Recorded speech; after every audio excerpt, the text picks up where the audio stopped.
Good morning, everybody. Jim Feist and Hank Goldberg. Congratulations, Hank. You had a monster day yesterday. I was going pretty good until New England last night. That to me was a big shocker. As poorly as Detroit had been playing, for them to come up with a game like they did against the Patriots. Although, I mean, if you looked at it, if I told you before the weekend that Minnesota, New England, Houston, Green Bay, Dallas, Jacksonville, Philadelphia. Who did I leave out? The Chargers wasn't any big surprise. Atlanta.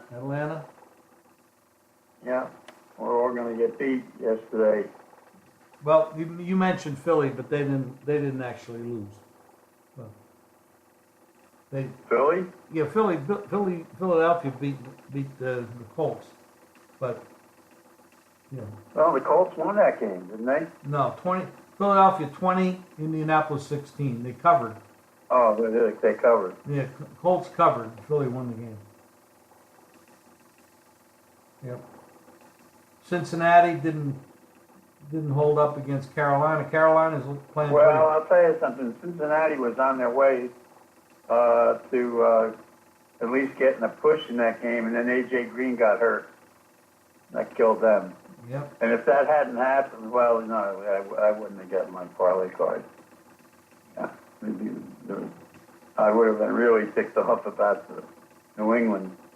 But that was New England was the big shocker to me. New England hadn't lost 2 games in a row in forever, and they went there and just totally laid an egg against a team that had been playing, that had gotten blown out by the Jets.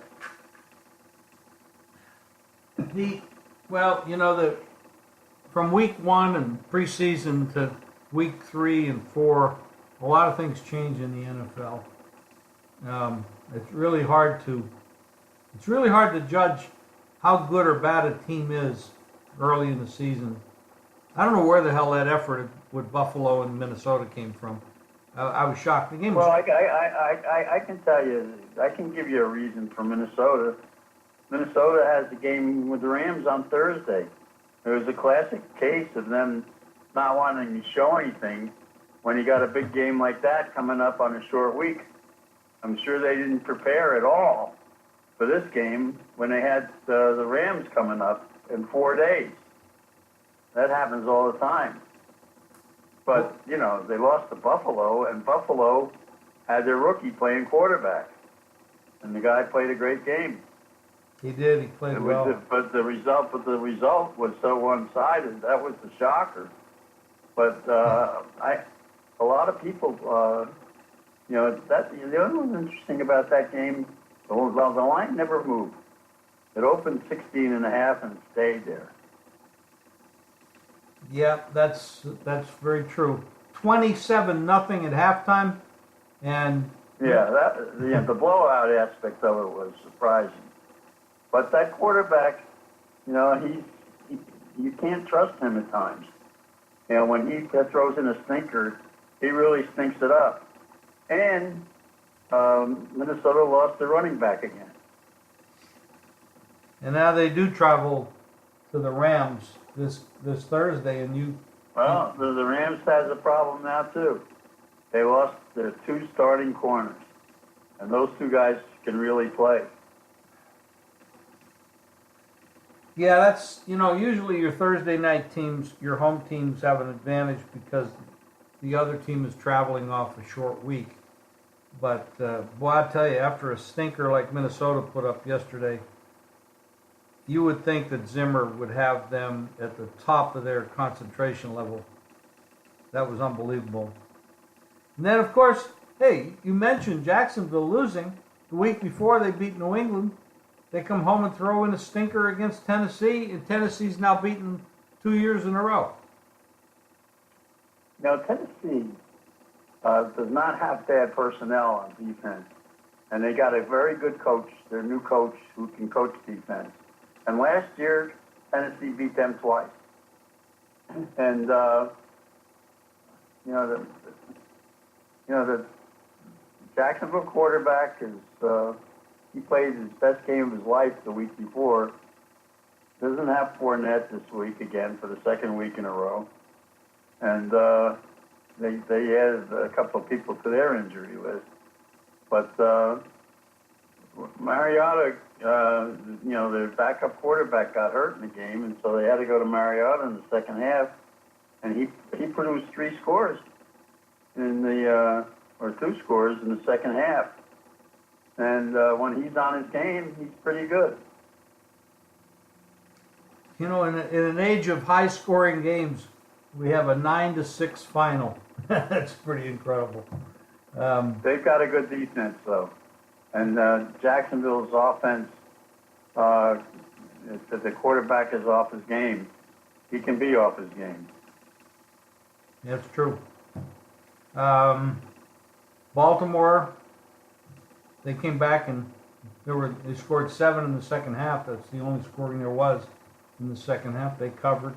The Giants, coming off that terrible effort the week before, and they go down to Texas and beat Houston. The game was really never in doubt. I mean, we were up 20-6 at halftime. I don't know what you do with this Houston Texans team, and I know we talked about it last time, and we talked a little bit about it yesterday. I don't know. What changes need to happen with Houston? I mean, this team has a ton of talent. They just don't play. This guy is the biggest quarterback killer in the history of coaching. He has now ruined how many quarterbacks? Everybody, that's where quarterbacks go to die. In Houston under Bill O'Brien. They call him Captain Hook. Remember the time when Hoyer started the game, and in the middle of the first quarter, he pulled him and threw in another guy? This guy is, he should not be a head coach, that's for sure. But like you said, they signed him to a 5-year extension. Yep. It's hard to believe. Well, the Giants do have a defense. You know something? It's not like Dallas rung up a bunch of points against them. Their defense has played pretty well. It's just, and finally made some changes in the right side of their offensive line. And whatever they changed seemed to work out. Yeah, that was a very impressive turnaround by them, no question. Well, we'll see what they do this week. They're a home dog to the Saints, coming off an overtime victory at Atlanta yesterday. A lot of money on the Saints yesterday. A lot of money came in late on the Saints. Well, the number dropped. Yeah, it did a lot. Went from 3 down to 1. Yeah. Drew Drew Brees played a heck of a game. He showed why he's a Hall of Famer. He put that team on his back, and if he couldn't beat him with his arm, he beat him with his leg. That touchdown that he scored was a magnificent play from 9 yards out, where he was just determined he was going to put the ball in the end zone one way or another. Yeah, and then, when they fell behind in the fourth quarter, he took that team right to the field and scored and got the winning score. And there was never a doubt, if you were watching that game, there was never a doubt that they were going to come back and win that game. I had the Saints, and I was just certain they were going to come back and win. And that was kind of typical of the way Carolina loses games at the end. Well, Carolina is, we all know that Cam Newton is a hell of an athlete. I mean, they're playing well. Of course, with Green. I said Carolina, and I meant Atlanta. Right. Yep. Atlanta's doing a little bit better putting up points than they did last year, so they got that turned around. But they didn't. Well, it was tied. Overtime loss. So, but well, Atlanta's got Cincinnati this week, and I think Cincinnati is on the road is going to have a tough time. They played well at home, but they didn't look good yesterday. Dalton, they got to get their running back healthy, and now if they don't have Green, they got two big holes in their offense, and so they could have a lot of problems at Atlanta. Oh, without Mixon and Green, of course, that would be brutal. At this point right now, Atlanta's a 5.5-point favorite over Cincinnati at the moment, which I'll tell you a game that was interesting yesterday. I worked with Kenny White and Todd Furman and Kelly, and all three of them picked Arizona with the points against Chicago. I thought it was kind of odd that all three of them liked Arizona. And Arizona actually had that game won until the finish, and they went with their rookie quarterback in the second half. But Chicago came back and won that game, but they only won by 2, so Arizona got the cover. So all three, I didn't touch the game, but all three of my partners had that winner. Yeah, Arizona got up 14-0 in the first quarter and never scored again. That's Well, Chicago's got a pretty good defense, so they settled in and scored just enough points. But I'm not crazy about the Chicago quarterback. Well, no, he hasn't developed fully, that's for sure. Let's see. Arizona plays Seattle this week. And Seattle turned things around a little bit yesterday against Dallas. That's for sure. I think one of your friends advised you that not to write them off so fast. Yeah, I think his name is Hank.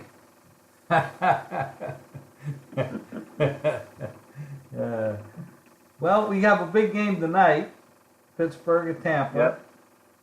And on the show yesterday, they asked me who my best bet was of the weekend, and I said that there were two coaching trends that I was going to point out. One was Vance Joseph, who was 1-7 on the road last year, and he maintained his record on the road. He's brutal. And the other was Pittsburgh's coach, as much of the criticism as he receives, is that on Monday Night Football, he's 12-2. Those are two coaching trends that you can't overlook. And I think Pittsburgh's going to put it together against a Tampa team that doesn't have any pass rush. Roethlisberger, you fantasy players have to take a look at him this week. He's going to have all day to pass the ball. And he should put up a big night. I can't argue with any of that. I'm not gonna. The league is full of young guys. Now, in all positions, of course, but quarterback gets all the attention. That are really starting to develop and looking, that they might stick around a while. Some of the old guys, eventually, Father Time is undefeated. And some of these guys that have been around a long time, taking a lot of hits, are going to start to fade. I mean, it's just inevitable. Now, one guy that will switch sports here a little bit, but one of the older guys, he's not really that old, but hasn't, in a different sport, Tiger Woods did something yesterday that was absolutely monumental. Winning the Tour Championship was amazing. And walking down the 18th fairway after putting the ball in the sand and only having to get up and down from 2 putts, he won that. And after a 5-year absence from the winner's circle, that was quite amazing. And we see these comebacks and stuff, and Well, Fitzpatrick's been around for a long time. Harvard graduate, smart guy, of course. But he's had some real ups in his life and some remarkable years. But then he goes into regression mode and he plays terrible.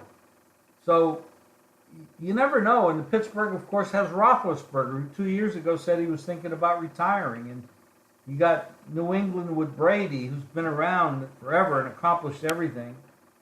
And, you know, we're starting to get to the point with some of these guys that they're not going to be playing football forever. And you wonder where that regression point is.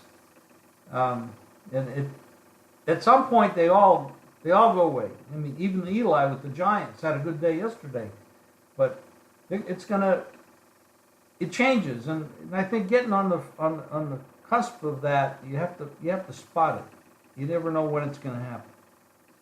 You know, somebody made a very interesting point about quarterbacks, and that is now that they've changed the rules and guys can't hit quarterbacks anymore, and you know, can't sit on them, and you can't basically hit them late as early as usual. Late has been redefined. Quarterbacks who used to contemplate retirement, guys like Marino and Elway and a lot of players had their time to get out, planned a lot sooner. And now you have guys talking about playing into their 40s. Favre was the exception before. But they're not taking as many hits as they used to, and so they think they can play longer. Oh, and that's because of the rule changes. 35, 40 years old is not old.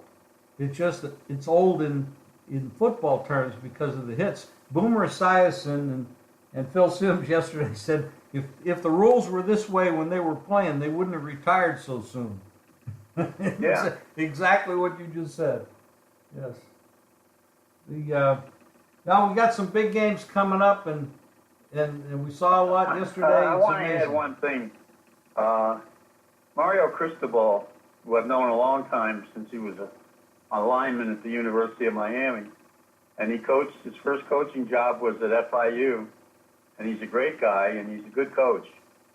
And, he got his good college experience working with Saban as an assistant. And he's the head coach at Oregon now. Made a huge blunder. Oh. Oregon was winning the game against Stanford. In the fourth quarter, there's 48 seconds left. Stanford only had one timeout. All they had to do was fall on the ball, and they're going to win that game. Instead, calls the running game to try and make a first down and put the game away that way. And somebody from Stanford punches the ball out. Stanford gets the ball back, and they score in a couple of downs and turn it around and win the game. That was one of the great coaching blunders I've ever seen. I feel bad for Cristobal, but they got to be very unhappy with him at Oregon right now. Yeah, some of us remember the Joe Pisarcik thing that happened with the Giants in Philadelphia years ago. It was similar to that, and just absolutely brainless stuff that happens out there. I don't know what causes it. But you have other coaches you should be in your ear and telling you what to do. But that was crazy. That was a tough beat, and there was really anybody that had Oregon. That was a tough beat, really bad. We got a full card of baseball. Most of the games don't matter anymore. You got a few games that matter quite, a little bit, and they're chasing. And out west, the Yankees, of course, in Oakland, they're looking to face off in the one-gamer play-in. I think the Yankees will probably start Happ in that game. He's been their best pitcher lately. I mean, anybody can make an argument at Severino, but I think it'd probably be Happ. I don't know. What do you think Oakland will do in that game? I really haven't given it any thought. I mean, they don't have any real marquee starters. Like there's nobody that just says, "Oh boy, we got look out for that guy." They're a tough team that just keeps playing hard. They've had a hell of a year. That'll be a big game. Of course, the West, we still haven't settled what's going on out west, but it's going to be interesting. We have one more week, and then of course the playoffs go, and that I'm looking forward to that.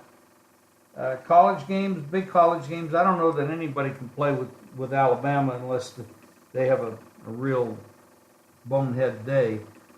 And when Alabama goes no huddle and up tempo, and you can't change your defenses against that, you're pretty much dead. Tua is a guy playing on Saturday that will play on Sunday someday. Interesting stuff. Hank, your stuff will be ready on jimfeist.com all week. Congratulations again on a super week. I know you must have done well in the contests that you're in, and the Review Journal, and on CBS, and all the other things that you do, which is a lot. I had a great week as well. Overall, I was 9-4, college and pro. So jimfeist.com for everything you need betting-wise. You want to win some money? Go there now. Check it out, and check it out each and every day. Thanks, Hank. Appreciate your time today. Yeah, I'm 3-1 in the Review Journal and in the contest this week. I've got one game left tonight. Brent's in the Review Journal. Somebody better tell him stop picking the Raiders. Who is that? Oh, Brent? Okay. Yeah. Yeah. Well, eventually they'll cover. Actually, they got a chance. But this week, they've got a chance. What's interesting about the Raiders this week is they've got Cleveland coming in. And Gruden, if he doesn't beat Cleveland, he's got a chance to become Cleveland. He's like O'Brien. He's got a big contract. He ain't going anywhere. So That's not what I meant when I said he could become Cleveland. They could go on an enormous losing streak. But they've got Cleveland at home, and that's a game they should win. 3-point favorite right now, and the total is 45. And that is Sunday at 4 o'clock. Thanks, Hank. Appreciate your time today. All right. Take care.